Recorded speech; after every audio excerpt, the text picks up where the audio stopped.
Hola, bienvenidos a Observatorio Cotidiano.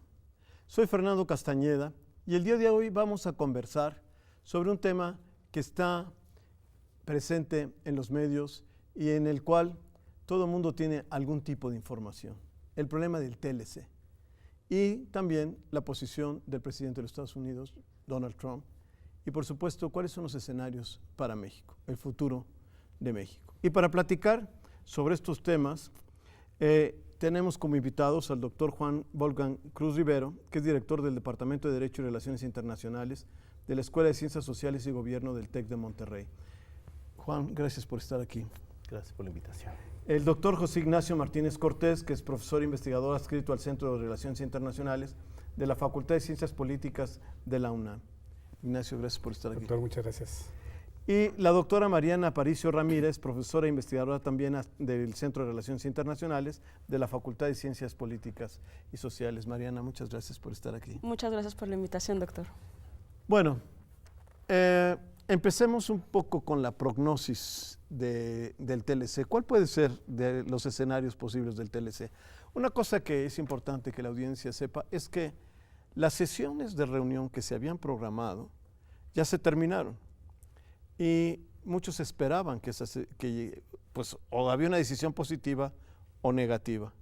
Y al parecer ya se creó una nueva etapa de negociaciones para tratar de resolver o de atender las diferencias que existían para el TLC. ¿Cómo podemos interpretar todo esto? ¿Cuáles son las expectativas sobre estas negociaciones del TLC? Bueno, justo es muy interesante porque al inicio de las rondas de negociaciones había una expectativa por parte de los tres gobiernos de que la negociación o actualización del acuerdo se daría en este mes, justamente. Y había casi un señalamiento muy consistente y muy de Estados Unidos de que el acuerdo se negociaría o se rechazaría, ¿no?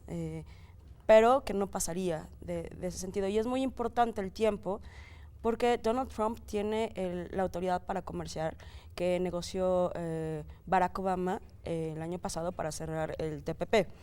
Entonces, la autoridad para comerciar se le acaba a Trump en julio del siguiente año, lo cual por los tiempos del Congreso es muy importante que el acuerdo, tal cuales sean las condiciones, entre al Congreso americano a más tardar los últimos días de enero.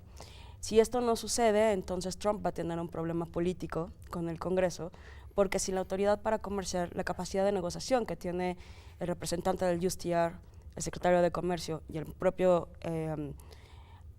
Trump van a ser reducidos sin esta autoridad para comerciar. Entonces el tiempo sí es importante, no tanto para México, aunque es importante la cuestión electoral, de la campaña electoral hacia la presidencia, pero la capacidad de Estados Unidos en términos de presionar en la negociación sin la autoridad para comerciar reduce sobre todo una negociación muy agresiva.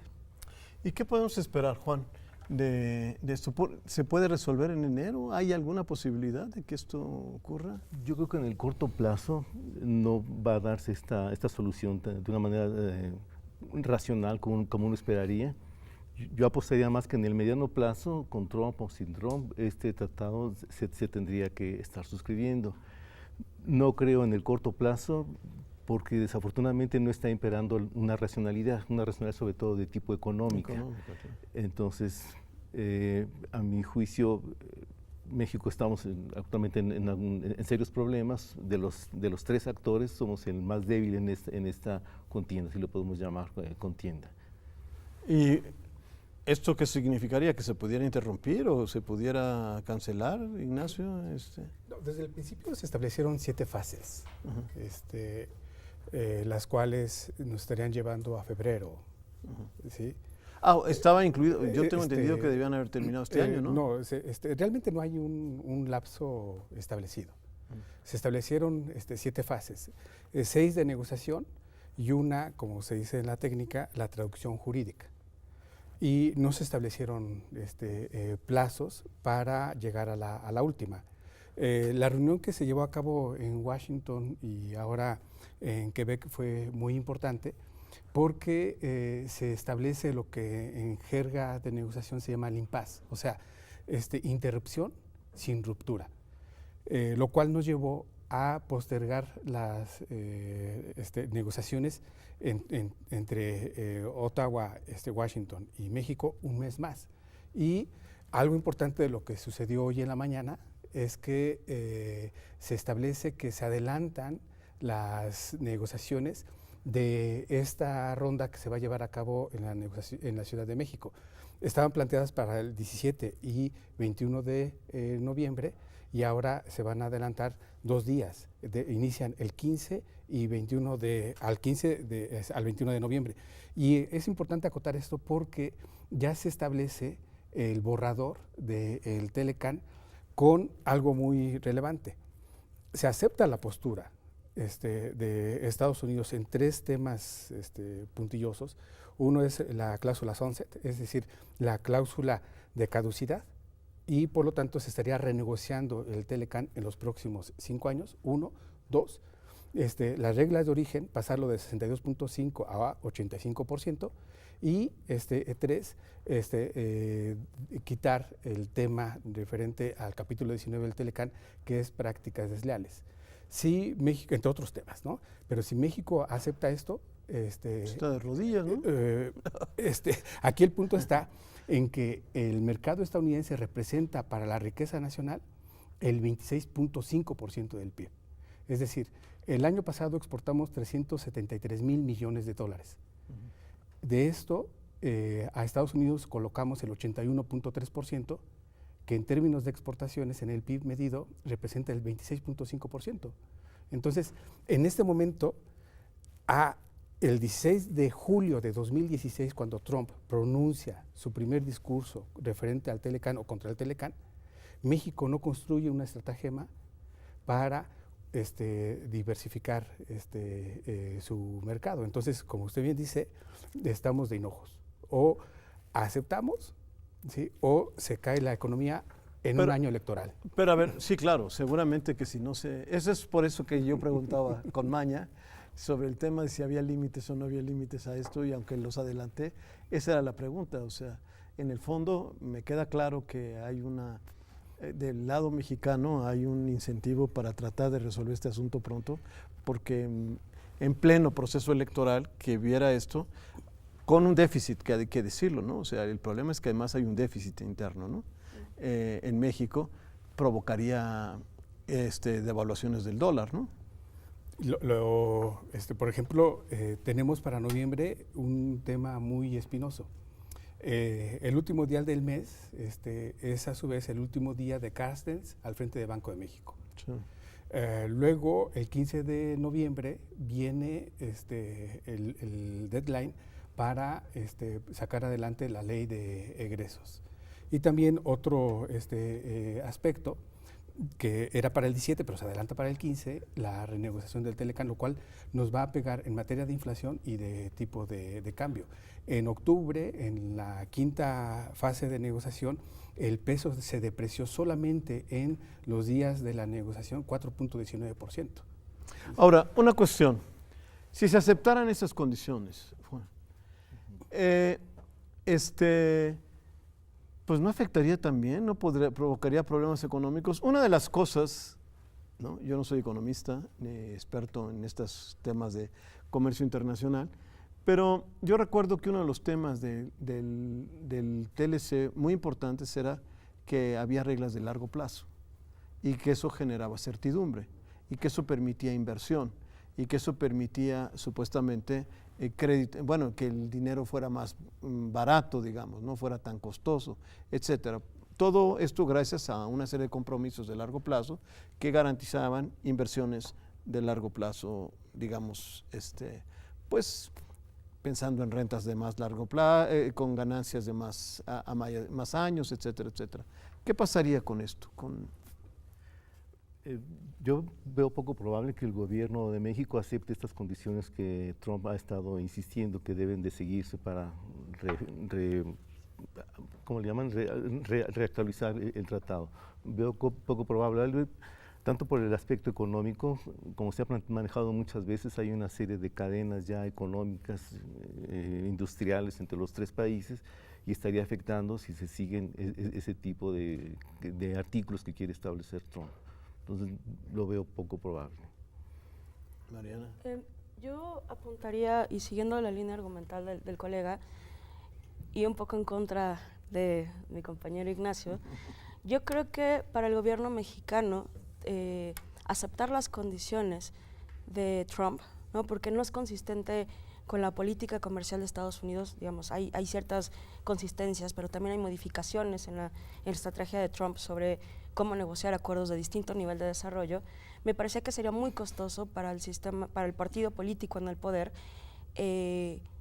doblar las manos, si me permiten la expresión, ante las demandas de un personaje que poco nos quiere, que nos ha declarado la guerra y que también ha construido la unidad nacional que nosotros mismos no tenemos, ¿no? Desde la llegada de Trump a la presidencia, todos nos hemos unido por los mexicanos, hemos exacerbado el nacionalismo, y me parece que una decisión como tal de hacerlo explícito, de velar por los intereses de Estados Unidos, no solamente se rompería el principio de, digamos, la economía política de los acuerdos de libre comercio, de tener certidumbre en el largo plazo sobre los acuerdos, ¿no? Entonces, así como en 1992 fuimos el conejillo de Indias de acuerdos dispares de Estados Unidos, lo somos nuevamente ahora en las actualizaciones de los acuerdos de libre comercio, y por lo tanto muchos países de América Latina, de Asia, están mirándonos detenidamente sobre cómo estamos actuando, ¿no? Los mexicanos, cómo se están negociando, sobre todo por los costos relativos políticos y de inversión, porque, digamos, la certidumbre de tener un acuerdo de libre comercio con Estados Unidos y asumir los costos ex ante y ex post económicos y políticos implicaba tener un acceso seguro estable, un acceso seguro y estable al mercado de Estados Unidos. Y claramente uno de los puntos que se está negociando rompería el principio de los acuerdos de libre comercio de Estados Unidos. O sea que los republicanos no lo aceptarían, si entiendo bien. Bueno, pero tenemos que hacer un corte y regresamos a esa discusión sobre Estados Unidos y cómo funcionaría.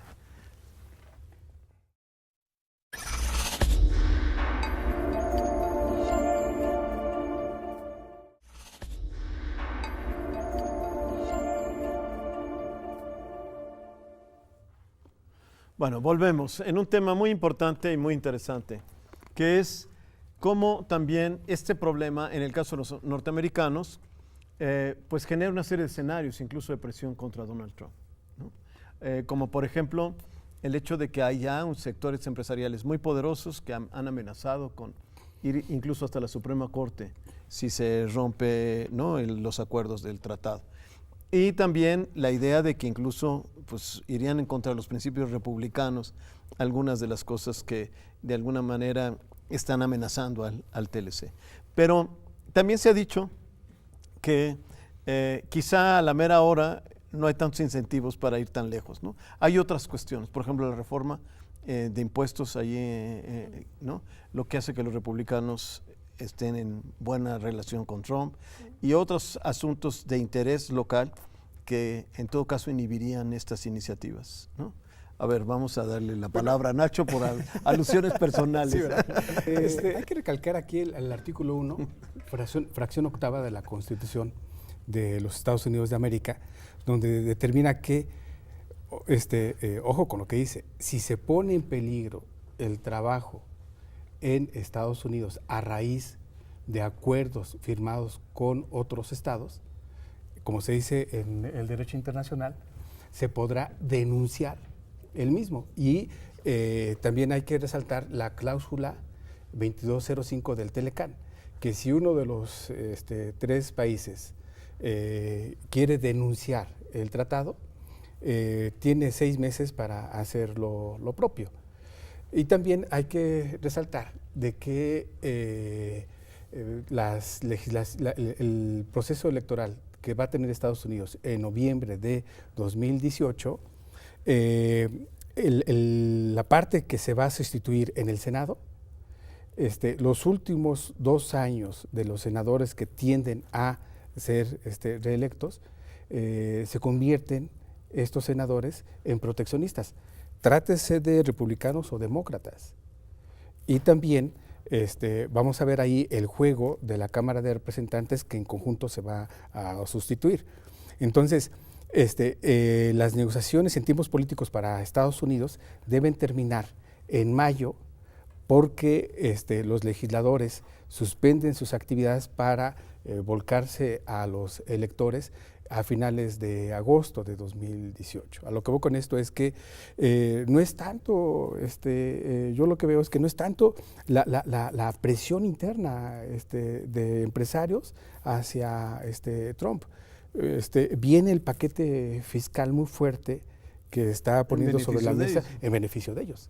Sí. Claro. Entonces, por eso dicen que los incentivos no son... No son fuertes. Ahora, la pérdida de empleos no es tan fuerte en Estados Unidos como si en México. En México son alrededor de 975,000 empleos directos los que se perderían en el primer año. Es decir, año y medio de creación de empleos, 2016, 2015, en México serían al abismo por la ruptura del Telecán, ¿no? Entonces, me parece que luego queremos perdernos en el bosque cuando estamos en el desierto, en el sentido de que no analizamos desde adentro de la sociedad estadounidense la percepción que tiene Trump. Un dato, a un año de la elección, Wall Street no se ha caído. ¿Sí? En el primer trimestre... Ahora, eso sí era, si mal no recuerdo, eso estaba ya previsto, ¿no? O sea, que la economía iba a crecer y después iba a caer.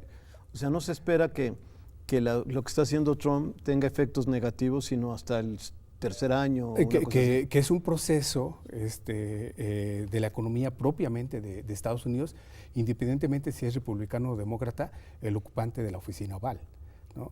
La economía, a un año de la elección de Estados Unidos, la economía de Estados Unidos ha crecido. ¿Sí? Eso es algo importante a resaltar con relación a lo que se esperaba de Trump, ¿no? Juan. Sí, yo creo que la economía de Estados Unidos no se ha caído porque Donald Trump no ha implementado todas las políticas que él quisiera. Si se hubieran ya implementado desde el primer día de su mandato, ya estaríamos viendo esas repercusiones. No se han dado. Y como sabemos, Estados Unidos no es un todo homogéneo, ahí, como ya se ha estado mencionando aquí, hay muchas contradicciones en su interior, y tomando un poco de distancia, sin meterme a los números duros de la economía, tomando un poco de distancia, creo que podríamos saber que hay una especie de disputa de modelos económicos capitalistas. Uno, el que se llama nacionalismo económico, encabezado por Trump y todo su grupo, pues creo que no tendría mucho futuro en un contexto que lleva años, sino es que decenios de globalización. Entonces, por eso yo pensaba que en el corto plazo probablemente el pacto no se suscriba, pero en el mediano plazo se tendría que dar, por esta misma fuerza de la racionalidad económica, en donde finalmente la globalización, ya planteada por Marx desde el siglo XIX, el mercado está creciendo imparablemente, y lo que está haciendo Trump y sus medidas quiere detener el mercado. Incluso a la larga afectando Así es. la economía. Ahora, hay otros también actores y otros protagonistas, como el estado de Texas, como el estado de California, que son estados con muchos intereses con México. De hecho, es su principal socio comercial. Y ahí hay senadores republicanos y hay políticos locales que tienen intereses propios en el caso del TLC. Y esos también van a jugar, ¿o no? Sí, claro. De hecho, el cabildeo ha sido muy importante del lado mexicano y de los empresarios americanos dentro del Congreso de Estados Unidos. Yo considero que analizar la política de los acuerdos de libre comercio y de la política comercial es muy importante, porque si retomamos un poco, al segundo día de la administración de Donald Trump, vía una orden ejecutiva, saca o denuncia el TPP, no entra al Congreso americano, y todo el legado, ¿no?, de Obama de establecer las reglas del comercio internacional del siglo XXI vía brazo pacífico y vía atlántico con el TTIP se queda de momento estancado, y así se menciona. Y me parece que un posible escenario, de hecho de un think tank en Washington, que es muy influyente, sugiere como un cuarto escenario que durante la administración Trump, o lo que le queda de ella, se detenga el acuerdo de libre comercio y esperar tiempos mejores para tener una actualización, porque no solamente se está jugando la relación comercial con México, sino también la competitividad internacional, donde Asia está avanzando a pasos agigantados y pisando fuerte, ¿no? Eso es un tercer punto que también se ha mencionado y que me parece importante. La idea de que Estados Unidos pierde competitividad si no se continúa con el TLC, ¿no? Eso, ¿cómo lo ven? ¿Realmente podría perder competitividad a nivel internacional? Me parece que es un cliché, con todo respeto, la parte de la competitividad, ¿no? Aquí habría que analizar cómo es que Estados Unidos perdió peso a raíz de que deja de invertir, y eso es algo muy importante que pone sobre la mesa Bill Clinton, deja de invertir en lo que él llamaba las 3 autopistas del siglo XXI, ¿no? Lo que es desarrollo tecnológico, educación e infraestructura, ¿no? Son sus 3 autopistas, y Estados Unidos pierde terreno en algo que paradójicamente un siglo atrás Alexander Hamilton, en el Federalista, había dicho: Estados Unidos hacia adentro debe constantemente estar invirtiendo para posicionar sus polos de producción con sus canales de distribución hacia adentro del mercado estadounidense, cosa que Estados Unidos no hace a raíz de estar trasladando cadenas globales de valor hacia otros países. Entonces, ¿qué tanto Estados Unidos pierde a raíz no de la competitividad, sino de la productividad? Pero no estaba en contra de que transfirieran. Clinton no estaba en contra de transferir una serie de sectores económicos a México. De hecho, hasta donde yo recuerdo, a lo mejor estoy muy equivocado, pero Reich es el que propone, es este economista Robert Reich, el que le propone todo eso. El secretario del Trabajo. Pero es el que propone el modelo, ¿no? Exactamente lo que decía Reich era: hay que invertir, y entonces decían: no, pero ese es el viejo Estado gordo que gasta y todo eso. No, esto es inversión, etcétera, ¿no? Es otra cosa, ¿no? Porque lo criticaban precisamente por la inversión. Y la otra era el desarrollo de las nuevas tecnologías, ¿no? Todo este cambio de los Estados Unidos en una economía de servicios, ¿no? Y por lo tanto, en el modelo de la nueva inversión, de los nuevos sectores, el surgimiento del Nasdaq y todas estas cosas, la idea de que la industria se fuera a otras partes, particularmente a México, aparecía como compatible. Y precisamente a un lugar donde el mercado laboral es muy barato y donde la fabricación de una serie de partes es perfectamente funcional, con un sector manufacturero que pues, se beneficia de una mano de obra barata, ¿no? Pero no sé si era compatible, en fin. Pero ya estamos aquí debatiendo. Juan. Bueno, creo que también es importante que consideremos que otras cosas más están pasando en el contexto internacional, ¿sí? Por ejemplo, estamos viviendo una fase de estancamiento en este proceso de renegociación, pero mientras tanto también hay otros actores en el escenario internacional que están como a la expectativa, a ver cómo resuelven esto. Tenemos el caso de Rusia, el caso de China. Entonces están a la espera de las resoluciones que se tomen. Por ellos encantados de que estemos en este proceso de estancamiento. Claro. Además, China me da la impresión de que ha estado buscando acercarse a México y hacer inversiones, ¿no?